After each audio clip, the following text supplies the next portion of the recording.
I'm Laura Harper Lake. And I'm Sarah Wrightsman, and you're listening to Creative Guts.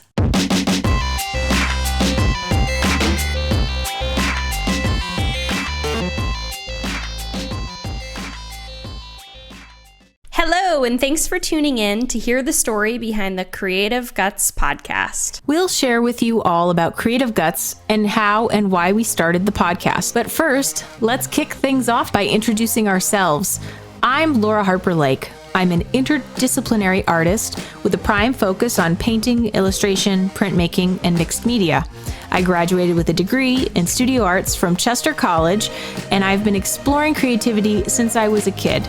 Art has always been my primary passion. In 2016, I officially started a business for my art called Artful Harper Studios and have a studio at Art Up Front Street Studios and Gallery in Exeter, New Hampshire. My day job is graphic designer and business advisor for the Regional Economic Development Center, a nonprofit focused on creating opportunities for small businesses in New Hampshire. And I'm Sarah Wrightsman. My day job is not distinctly creative, but being the director of a nonprofit does require a lot of creativity. I am the executive director of the Workforce Housing Coalition of the Greater Seacoast and the housing planner for the Regional Economic Development Center. Creatively, I'm first a storyteller and a writer. Both of these skills definitely draw from the creative side of my brain. But more recently, I've become a fiber artist and I dabble in embroidery and cross-stitch and have been working toward doing some cartography and printmaking too.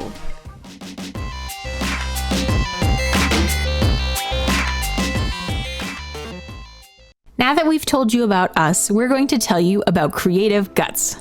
Creative Guts started last spring. First and foremost, it is an interview-based podcast exploring the roots of creativity, diving into the hearts of creatives and discovering how creativity connects us as humans. The podcast is inspiring, empowering, and hilarious. Truly, we have a lot of fun with our guests. We aim to feature a diverse array of creative people on the podcast. Painters, printmakers, chefs, actors, musicians, illustrators, teachers, dancers, advocates, podcasters, improvers, videographers, jewelers, woodworkers, embroiderers, fashion designers, writers, metalworkers, muralists, photographers, sculptors, architects, and more. There is a lot. The podcast was released about a year ago on July 3rd of 2019, which also happens to be Laura's birthday. We're so proud of what we've created. Creative Guts feels bigger than the 3 microphones we have. It is all about connecting with each other on a human level and connecting with a creative community. We've given so many individuals an opportunity to tell their story to the world, and there are still so many more stories left to tell. As a result of the show, we've helped artists and other creatives meet each other. We love when we see 2 past guests collaborating on a project. Yes, it's great to highlight these amazing people, but it's also about tearing down walls and getting vulnerable and learning from one another. We hope in our small way, we've helped to enhance the arts community here in New Hampshire and maybe a bit beyond. And we've both grown as people and as creatives because of the podcast. I've learned how to edit audio and video. I was inspired to learn how to embroider. I took a jewelry making class at the Port City Makerspace. The president of the board of directors was featured in an episode of Creative Guts. I later joined the board of directors for the Port City Makerspace, and I'm dabbling in printmaking and cartography and more. And it was all because of this podcast. I am more confident and empowered as a creative than I ever imagined I would be.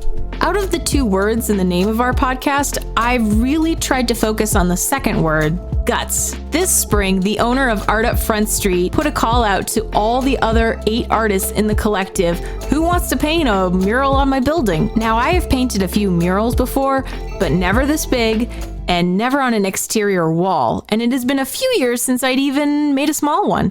I decided to go big and do it. I was nervous, but once I started, the worries I held onto faded away and I knew I could keep going. It's partly because this podcast pushes you to have the guts to make the things happen. It ended up being a 20-foot mural that I am super proud of, partly because of the fact that I just did it, even though it scared me. Because of this podcast, I was also asked to join the Artist Advisory Committee for the Rochester Museum of Fine Arts after meeting and getting to know one of the co-directors, Matt Wyatt, who was a guest on our show. I am so honored to be included in some way with the RMFA. They are boundless with their ideas and energy. You can tune in to episodes of the podcast on any major podcast platform: Apple Podcasts, Spotify, Stitcher, Google Podcasts, and so on. You can also listen to the full episodes on our website, www.creativegutspodcast.com, so you can get inspired by the amazing people we've interviewed too. In addition to the interviews, we also produce a series called Creative Catalogs. These mini episodes are our opportunity to highlight some creative people, things, or places we love. I love telling others about something awesome that I, quote, discovered, unquote. There is so much amazingness out there, and when something speaks to me, whether it be a digital artist, a new book, a comic, a fiber artist, digital collage, a song, on and on and on, I feel the need to share. Occasionally, we throw in some other surprise bonus episodes too. Often these are an opportunity to share something timely, like an upcoming call for art, or a project or event we're working on, or an art show that we're both participating in. Recently, we ran a limited series called Creative Pulse, featuring creatives from all over the country who shared how they are using their art, or not, to cope with the coronavirus pandemic. These episodes were so beautiful. Some creatives thrive while others barely survived. Some found solace in their art during this time while others weren't able to produce at all. It was moving to hear how people were handling the pandemic and coping with COVID, and connecting us to realize it's okay to handle it in whatever way that you handle it. And because we were having so much fun and we wanted to do more and more and more, over the winter we decided to host our first event. We held a meet and make in January and gathered at Art Up Front Street in Exeter, New Hampshire to work and chat and eat and drink alongside other makers. We've since held 2 more meet and makes, this time virtually. Just before the pandemic, we also hosted an in-person meet and critique. Artists came together to share their work and their ideas, and we were lucky enough to have a former Creative Guts guest and art educator, Becky Barcy, as a facilitator for the event. She structured the evening so that there were multiple ways artists could connect over each other's work, like one-on-one chats that rotated, speed dating style, and group discussions. It was an intimate evening filled with advice, stories, and laughter. And the latest adventure for the Creative Guts team is our very first zine. Back in March, we had put out a call for art and the world responded. Our first ever zine was dedicated to the theme of Gutsy, the other half of Creative Guts, and features 18 artists from all over the country and the world. You can check out the zine online at creativegutspodcast.com/zine and send us a note if you'd like to purchase a physical copy for only $5. We loved our spring zine so much, we've already put out a call to art for a summer zine. This zine is extra special because it'll be a youth edition. Our youth zine is sponsored by Art Up Front Street Gallery and Studios in Exeter, New Hampshire, so it'll be free for young people to participate. It's our goal, using the zine as a vehicle, to tell the stories of those who are brave enough to put themselves out there, and oftentimes the bravest are the youngest among us, expressing themselves freely using their creativity and imaginations. And who knows what is next for the Creative Guts team. So stay tuned to our website, creativegutspodcast.com, and give us a follow on Facebook and Instagram. Our handle on both platforms is @CreativeGutsPodcast.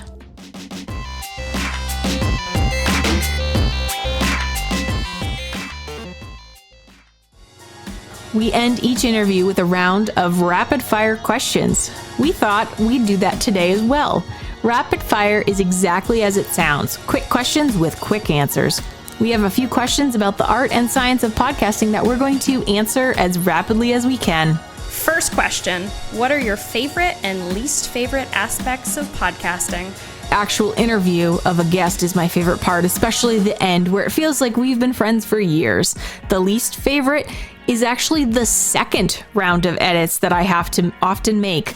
I will edit an episode, then Sarah listens and gives me edits for things I may have missed, and I hate re-editing in general, in artwork, in writing, in anything. The second round of edits kill me. Very interesting answer. I'll definitely agree that the interview is the best part. How often do you get to sit down with somebody who has a fascinating story and ask them a bunch of personal questions? It is such a meaningful way to engage as humans. I share Laura's dislike for editing. It's fine. Sometimes it's even relaxing, but it is so time consuming. I might also add that being consistent on social media has definitely been a challenge for us. I love the brand we've created and what we put out there into the world, but some weeks I have more energy for the posting on social media than other weeks. Next question. What is something you've learned from our year of podcasting, Sarah? It is so hard to choose just one thing. Back when we interviewed Lyle and Karen of Big Ink, episode 3 of Creative Guts, our second ever interview, I barely knew what printmaking was, and now I dabble in printmaking myself. I could also add audio editing, videography, and embroidery to that list, but I think the most important thing that I've learned is that I can do it, and I am creative.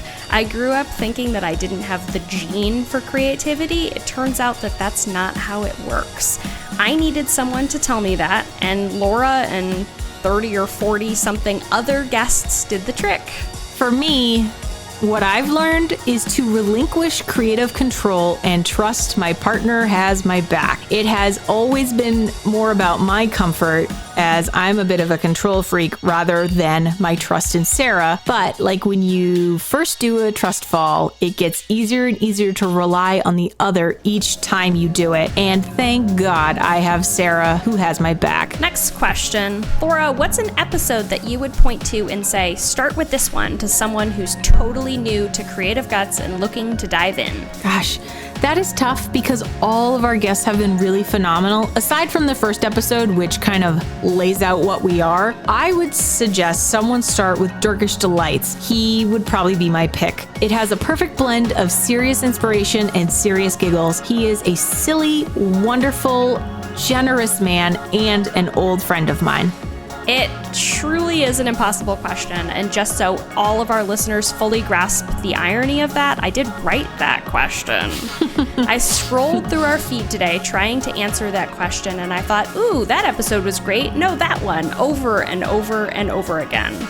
I remember really enjoying our interview with Brian Paul. I remember how awesome I felt during that conversation and what a breeze that interview was to put together. But, you know, I also loved our conversations with Samaya Kashi and Becky Karish, so I don't know. I'm going to go with the annoying non-answer and say it depends on who I'm talking to. So, how do you measure the success of the podcast? For me, it's totally about how our show has helped others. I think more than anything, I love hearing that two creatives met because of the show and decided to collaborate. We've connected folks before who we thought, how do these people not know each other? I've come to think of us as conveners, which is a really cool byproduct of hosting events too. We are responsible for a handful of friendships and creative collaborations. For me, when someone says they were inspired to try a new creative thing or get back into a creative passion because they listened to our show, when I hear that, it feels like a home run. We accomplished our mission. We inspired someone else to be creative, and that's the whole freaking point of this wonderful podcast. So that was a taste of our rapid fire, and really the whole point of the podcast is to spread the joy and accessibility of being creative. If you haven't gotten into your creative passion yet, and I say yet because you will, you should, and you can. So find resources, find fellow people to create with, and go make your thing.